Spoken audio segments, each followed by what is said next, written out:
여러분, 구독, 좋아요, 알람 설정까지 눌러주세요. 자, 오늘 시간은요, 제가 한번 이걸 꼭 다뤄볼까 했던 주제입니다. 갭 투자라고 많이 하셨죠? 갭 투자. 이게 어떤 의미일까요? 갭 투자, 작은 돈을 투자해서 하는 갭 투자 유혹. 패망의 지름길이다. 제목이 조금 센데요. 한번 오늘은 그 갭 투자를 많이 하셨던 분들 한번 생각 전환을 한번 해보시라고 제가 준비를 해봤습니다. 자, 실제로 이 차액 투자와 갭 투자의 차이점, 여러분들은 다 전세를 끼고 내가 투자를 하면 다 갭 투자라고 생각하는 분들이 거의 한 80% 이상 되는데요. 사실은 아닙니다. 분명히 틀립니다. 자, 보세요. 차액 투자는 뭐냐면은 우리가 늘상 하는 투자예요. 그러니까 어떤 가치가 있는 지역에, 투자 가치 있는 가격이 오를 수 있는 지역에 전세를 끼고 투자하는 게 이 차액 투자예요. 차액. 그래서 이익을 내는 거, 전세 끼고 투자하는 거, 이건 우리가 보통 많이 하는 방법인데요. 이 갭 투자는 그게 아닙니다. 높은 전세가가 높은 지역을요, 높은 지역에 전세가가 80%라면, 매매가의 80%라면 20%만 투자하면은 되잖아요. 전세 끼고. 그러니까 무조건 뭐가 들어가냐면 무조건 전세가 높은 지역이라는 거예요. 투자 가치가 있는 지역이 아니고 전세가가 높은 지역을 전세 레버리지를 이용해서 작은 금액을 투자하는 거예요. 3천, 4천, 5천 그 아파트 전세 끼고 이렇게 레버리지 투자. 부천에도 많이 투자들 하셨다고 하대요. 부천에도 그 소형 아파트들. 자, 그래서 이래서 전세가가 매매가를 끌어올려줘서 매매가가 올라간다. 즉 4천을 투자했더니 전세가가 막 올라. 그래가지고 매매가를 끌어올려서 3천 벌었네. 그러면은 그런 것들을 10채 사놓으면 3억 벌잖아요.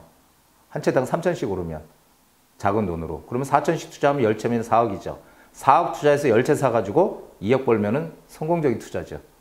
이게 갭 투자입니다. 그래서 이게 나쁘다는 건 아니에요. 이거 분명히 투자를 해서 이익을 낸 사람이 있거든요. 그러니까 대부분 이제 어디예요? 강남은 이제 이게 전세가가 낮으니까 투자를 못 해. 그러니까 전부 다 이 전세가가 무조건 높은 지역에 가서 내 돈을 최소화해서 투자하는 거예요. 이게 갭 투자입니다. 그러니까 80% 이상 되는 데들 막 이렇게 가서 투자를 하는 거죠. 자, 한번 보세요. 이게 우리가 부동산 시장이 계속 안 좋았어. 그렇죠? 금융위기 이후로 계속 내리막길을 걷다가 어디가 바닥이었냐면은 2013년 말이 바닥을 뚫고요. 시장이 이렇게 어쨌든 올라가고 있었다는 거죠.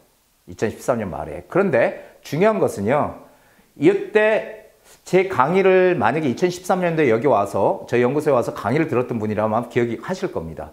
2013년 제가 9월달인가요? 9월달에 지금 전세가가 거래량이 늘어나고 해서 지금 바닥인 것 같다. 이런 얘기를 지표상으로 드렸던 기억이 있습니다. 그래서 2013년도가 바닥이었습니다. 말 그대로. 근데 이때 바닥이라고 인식한 건 아무도 없었을 거예요. 제가 요때 2013년도에 제가 가장 잘했던 게 뭐냐면요.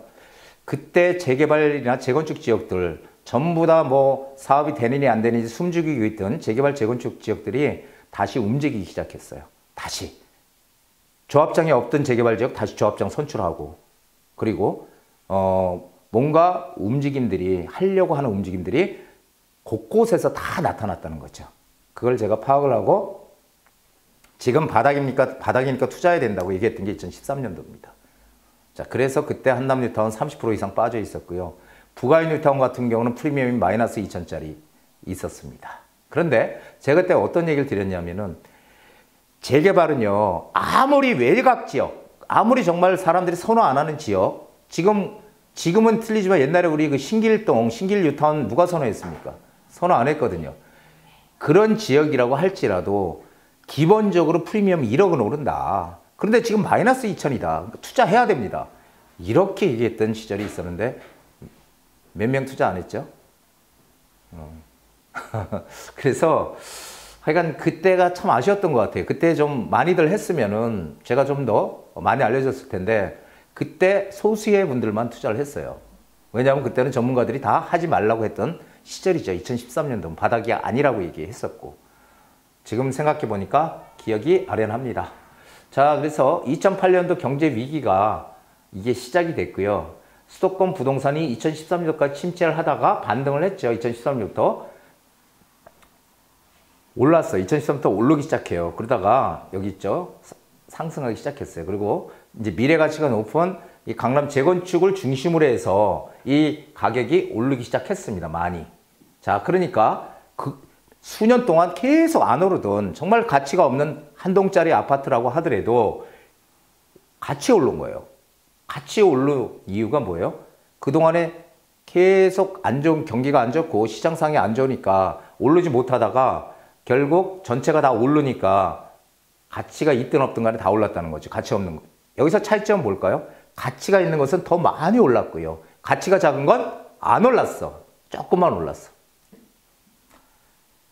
자, 그래서 뭡니까? 부동산은요, 최근에 이제, 시장이 뭐 안 좋다는 기사들이 많이 나오니까 작년 9.13 대책 이후로 부동산이 떨어질까요? 떨어지지만 않으면 좋겠는데요? 그런 지역만 좀 샀으면 좋겠는데, 이렇게 얘기하는 분들이 있어요. 한번 역사를 살펴보십시오. 여태까지 부동산이 과연 떨어진 적이 있나? 물론 잠시 단기적인 어떤 충격은 있었지만 결국은 우상향으로 올랐어요. 제가 얘기했지만 음마아파트 얼마 했어요? 88년도에 8천만 원 했거든요. 7,500, 8천. 지금 얼마입니까? 결국은 그때도 물론 8천만 원이 비싼 돈이었지만 결국은 오르는 거예요. 물가가 상승, 인플레이션, 물가가 오르고 돈의 가치가 떨어지기 때문에 항상 인플레이션이 지속되는 한 부동산이 오른다는 겁니다. 이거를 꼭 알고 계셔야 돼요. 그래서 부동산은 굴곡이, 단기적인 굴곡은 있지만 결국은 우상향으로 오른다는 것을 꼭 기억을 하셔야 되는 것입니다. 자, 갭투자는 그래서 시장이 막 상승하는 2014년도부터 공식적으로 이 단어가 등장을 했어요. 그전에는 갭투자라는 단어가 없었어요. 갭투자에 대한 책도 나왔어. 근데 베스트셀러가 되는지 안 되는지 모르겠는데요. 뭐 집을 몇백 채 가지고 있다. 뭐 이런 거. 이러면서 이 책이 각광을 좀 받았을 거예요. 갭투자, 작은 돈으로 여러 채를 사라. 이런 건데요.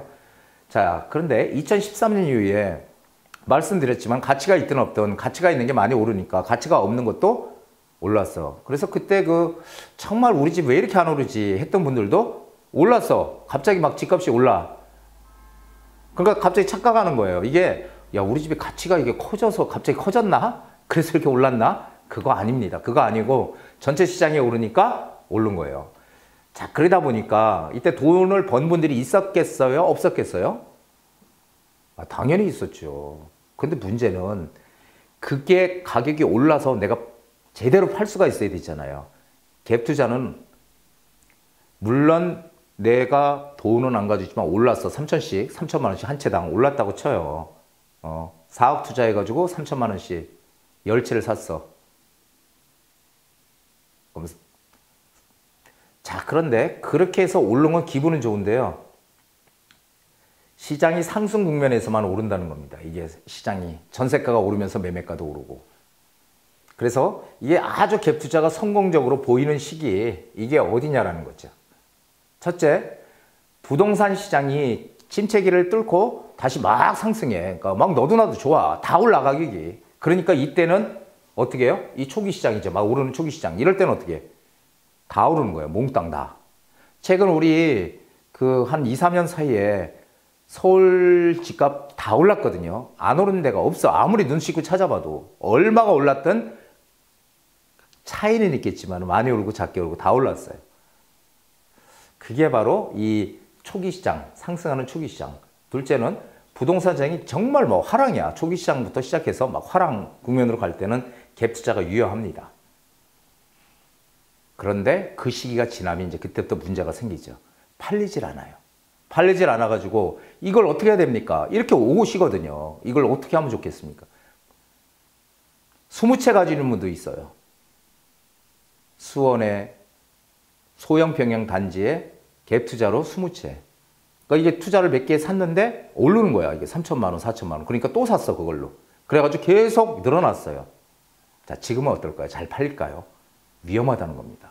상당히, 물론 그 타이밍을 잘 맞춰서 이익을 내고 빡 빠져나올 수 있으면 그럼 성공이죠. 그런데 그게 쉽지가 않다는 거죠. 상당히 위험성이 큰 그 투자 방식이 바로 갭 투자입니다. 자, 그리고 여러분들 갭 투자를 제가 하지 말라고 하는 이유가 뭐냐면요. 항상 이런 거예요. 이 전세가와 매매가가 움직이는 걸 보면요. 여기가 매매가, 제 왼손이 매매가고요. 여기가 전세값이에요. 보통 이제 매매가의 50%부터 시작을 한다고 봐요. 전세가가. 그럼 즉 4억짜리 매매가의 아파트가 전세가 2억이에요. 그러니까 2억이면은 이렇게 전세가가 오르기 시작하죠. 오르기 시작해요. 그래서 50%에서 60%, 70%, 80%가 되려고 그러는 순간 매매가가 싹 또 올라가. 또 전세가가 오르면서 매매가가 또 쓱 올라가. 그런데 갭 투자는 어떤 경우냐면요. 갭 투자는 제가 얘기한 거는 우리가 정상적으로 투자하는 시세 차익을 얻기 위한 투자가치 인적에 투자할 때의 문제고, 일반적인 갭 투자는 어떻게 되냐면 매매가 4억에 전세가 2억이면요. 전세가는 올라요. 계속 전세가가 올라 해서 80%, 85%. 근데 희한하게 매매가가 안 움직이네. 매매가 그대로야. 그래서 갭 차이가 작아지는 겁니다. 매매가가 안 움직인다는 의미는 거기는 투자자들이 안 들어온다는 얘기예요, 여러분. 투자자가. 결국은 실수요자들만 들어온다는 거죠. 그래서 매매가가 안 움직이니까 전세가가 오르니까 이게 작아지는 거예요, 갭이. 그래서 거기를 우리가 투자를 했던 게 갭 투자라는 것입니다. 앞으로 제 강의를 듣는 분들은 절대 갭 투자하지 마세요. 망합니다, 잘못하면. 갭 투자했다가. 시장이 안 좋을 때가 문제라는 거죠. 좋을 때는 괜찮다니까요. 근데 시장이 안 좋아지면 어떻게 돼? 가장 먼저 가격이 떨어진다는 겁니다. 그 이유는 뭘래요? 본래 가치가 없던 지역이야. 가격이 안 오르는 동네야. 안 오른 지역. 그런데 전체 시장이 상승하면서 같이 따라 오른 거예요. 그런데 시장이 안 좋아지면 어떻게 돼요? 시장이 안 좋아. 지금처럼 정부에서 규제를 막 해. 그래가지고 시장이 안 좋아. 그러면은 이런 갭 투자했던 것들, 가치가 없는 것들부터 가격이 떨어진다는 얘기예요. 팔리질 않아요. 팔리지를. 제 강의를 들으신 분들은 제발 이 갭 투자 하지 마세요. 갭 투자 하지 마세요. 돈이 작게, 야, 근데 나는 돈이 많지가 않으니까 그거밖에 할 수 없잖아. 하지 마시라니까. 그러면은 아예 하지 마시라고요. 전문가들 또 얘기하는 거 있죠. 이런 거, 특히 이런 거 조심해야 됩니다. 저평가 지역에 투자해래. 저평가 지역에. 저평가 지역. 저는 제가 25년 했지만 저평가 지역이라는 건 없어요. 어디 저평가 지역이 있어? 저평가 지역이라는 게. 저 좀 알려주세요. 저평가 지역 있으면 저도 투자 좀 하게. 저평가가 뭡니까 도대체? 가격이 싸면 저평가입니까? 그러다 망합니다. 자, 부동산 가격은 어디서 결정돼요? 시장에서 결정되는 거예요. 부동산 시장에서. 집주인이 가격을 올린다고 가격이 막 올라가고 아니잖아요, 그거. 제일 재밌었던 게 뭐냐면 전세가잖아, 전세가. 전세가가 집주인과 부동산이 담합을 해서 올린다고 얘기들을 많이 해요. 집주인들이 전세가 얼마 받아줘? 부동산 하시는 사장님들은 거기에 맞춰서 내놓고. 그게 가능한 일입니까? 가능하지 않아요, 그거. 물론 그중에 몇 사람 그럴 수 있지. 하지만 전세 가격이라는 것은 시장에서 결정되는 가격이에요. 우리가 아무리 돈이 많아도 전세 물건 2개, 3개 막 삽니까? 전세 얻습니까? 아니잖아요. 내가 필요해서 들어가는 거거든요, 전세는. 즉, 전세 가격의 말로 순수한 시장에서 가격이 결정된다는 거죠. 그걸 갖다가 자꾸 부동산이 가격을 올리느니, 집주인이 올리느니 하면서 단속을 나가는 게 지금 역대 정부의 똑같은 그 모양새라는 겁니다. 저는 그거 보면 참 웃어요. 단속 나가면은 다 나가서 피해 있다가 끝나면 들어오고 며칠간 쉬고 늘상 반복이죠. 부동산에서도 똑같이 적용되는 거 있어요. 우리가 늘상 그 재미삼아 얘기하는 얘기 있잖아요. 싼 게 비지떡이라고. 싼 건 싼 이유가 있는 거고요. 비싼 건 비싼 이유가 있는 거예요. 우리가 부동산 투자할 때. 저평가가 어디 있습니까? 저평가가. 전 저평가되어 있는 거 한 번도 못 봤어. 물론 재개발 가능지가 재개발도 안 돼. 낙후돼 있어. 그런데 거기가 개발 계획이 생겨서 구역 지정이 돼버리면 어떻게 돼요? 가격 확 뛰죠. 그걸 저평가라고 하는 게 아니고 그거는 계획이 생긴 거죠. 새롭게. 그래서 가치가 올라간 거죠. 지역이 뭐 가격이 뭐 지역이 저평가돼 있다, 저평가 지역에 투자한다 그런 건 없으니까요. 절대 그런 말이 현혹되지 않으시기 바랍니다. 자, 미래의 부동산은 차별화가 극대화된다라는 얘기 제가 말씀 많이 드렸죠. 오를 곳만 오르고 오르지 않는 것은 안 오른다. 이것 좀 기억 좀 해주세요. 이거 상당히 중요한 포인트거든요. 여태까지는 우리 아무데나 투자하면 다 올랐어. 자국이 나면 뭐 1억이 오르고. 이거 옛날 얘기입니다. 그럼 과거 기획은 깨끗이 정리 좀 해주세요. 그런 것들은 이제 통용되지 않습니다. 투자 가치가 있는 것과 없는 것이 크게 차별화가 된다. 그리고 제가 얘기했어도 이거 참 아주 참 좋은 얘기다 이렇게 생각했는데요. 변화의 크기가 가격의 크기를 결정한다. 내가 살고 있는 동네가 크게 바뀌는 지역이라면 가격은 많이 오르는 거고요. 작게 바뀌면 작게 오르는 거고. 내가 살고 있는 지역에 바로 옆에 어마어마한 일자리가 생긴다. 현대에서 100층짜리 짓는다, 거기 일자리. 삼성에서 짓는다, 대기업에서. 그거는 뭐예요? 변화가 엄청 크게 생기는 거죠. 그럼 가격도 많이 오르는 거예요. 반대로 우리가 사는 아파트에 홈플러스가 하나 옆에 들어왔어. 호재일까요? 아닐까요? 호재. 왜? 변화가 생겼잖아. 없던데 그 홈플러스가 들어왔잖아요. 편하잖아. 하여간 변화가 생겼죠? 올라요. 그 대신 변화 크기가 홈플러스가 크게 뭐 이렇게 일자리가 엄청 생기고 하는 거 아니잖아요. 그래서 그렇지만은 그렇다고 해도 변화 크기가 작기 때문에 작게 오른다는 겁니다. 자, 현명한 투자자들은요, 내가 살고 싶은 곳이 아니고요, 남이 살고 싶은 곳, 남이 뭔지는 모르지만 남이 들어가서 살고 싶은 곳, 이곳에 간다는 걸 기억을 하셔야 돼. 내가 자꾸 살고 싶다고 생각하면 안 돼. 내가 살고 싶은 물 좋고 산 좋고 공기 맑은 곳 이런 곳에 산다? 그건 본인의 생각이고요. 남들이 어디에 들어가 살길 원하느냐, 이게 바로 투자의 포인트입니다.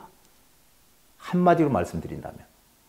그래서 내가 살고 싶은 곳이 아니라 남이 살고 싶은 곳. 가끔 이런 분들이 있어요. 투자를 하면서 야, 우리 집은 이거 구조가 내가 투자한대. 즉 재개발 지역에 투자를 한다고 쳐요. 재개발 지역에 투자를 하는데 아니 여기는 이게 집이 북향이야 이거. 빌라를 하나 사는데 북향이야.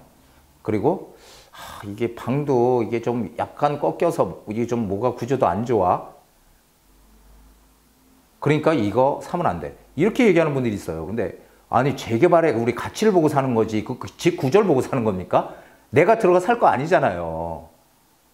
그런 생각을 좀 바꾸셔야 된다고. 이 투자를 하시는 분들은. 여기 있네요. 투자 마인드를 바꿔라. 투자 마인드를 바꿔야 됩니다. 옛날 그 고리타분한 생각 가지고 부동산 재테크를 하시면 안 된다는 얘기예요. 변화하는 그런 시장에 맞춰서 우리도 변화하는 마인드를 가지고 투자를 해야지 이익이 나는 거지, 옛날에 그 사고방식을 가지고 자꾸 시장을 보면 안 된다는 겁니다. 투자 가치는 투자 가치로만 보는 거고, 제가 그런 얘기 많이 했죠. 내가 살 것과 투자할 곳을 구분해라. 그렇죠? 실거주와 투자는 구분해라. 이런 얘기 많이 드렸잖아요. 내가 사는 거는요, 어디가 살아도 괜찮아요. 내가 편한 곳에 살면 됩니다. 아무리 불편하도요, 한 3년 살면요, 정들어요. 꼭 옛날부터 산 동네 같아. 너무 좋아, 살기. 다 그렇다고요. 다 살기 좋아. 남들이 보면은, 아우, 저 교통도 불편하고 그런데, 자기는 살기 좋은 거예요. 3년 살았으니까 적응이 돼가지고. 그래서, 하지만 투자는요, 거리, 무슨 집이 어떻게 생겼고, 몇 층이 중요한 게 아니고, 그런 가치가 있는 지역에 우리가 투자를 할 수 있냐가 중요한 거예요. 그래서 이 투자의 마인드, 유튜브 오늘 보시는 분들은 꼭 투자의 마인드를 한번 바꿔보는 그런, 올해 그래서 바꿔서 이 성공 투자할 수 있는 그런 우리 유튜브 구독자들이 되셨으면 하는 게 제 바람입니다. 오늘 강의 잘했으면은 구독과 좋아요 눌러주십시오. 자, 오늘 여기까지입니다.